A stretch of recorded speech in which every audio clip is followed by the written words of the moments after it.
Do you wonder if you are a good enough parent or spouse or child or friend or sibling or Christian? Do you wonder if God is pleased with you? Do you wonder if you are doing enough for God to be pleased with you? Do you wonder if you are doing enough for God to love you? Do you wonder if you had enough faith?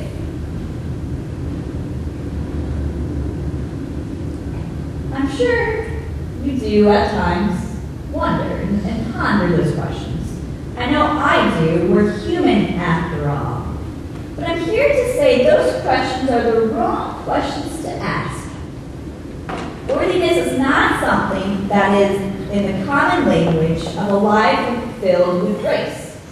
It's not in the language of one who seeks to live as a child of God. The great Trappist monk Thomas Merton said, "Our job is to love others without stopping to inquire whether or not they are worthy. That is not our business, and in fact, it's nobody's business. What we are asked to do is love, and this love itself will render both ourselves and our neighbors worthy."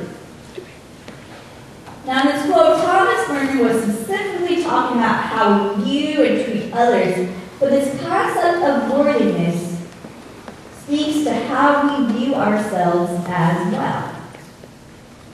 Living as a child of God is drastically different than living as a slave to the law.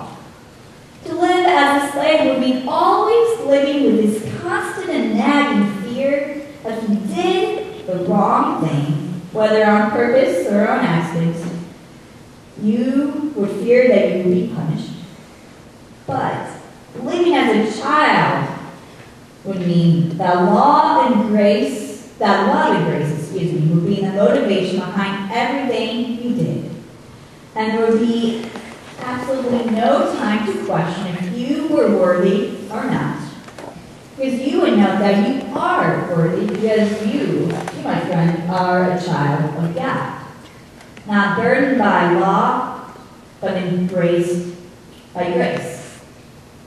So I ask this question to you, something for you to mull over, and if you get snowed in, you have more time to mull over it. What do you need to do? What do you need to break down, dismantle, in order to live more like a child of God, rather than a slave to the law? And the whole church said, Amen. Galatians 5 next week.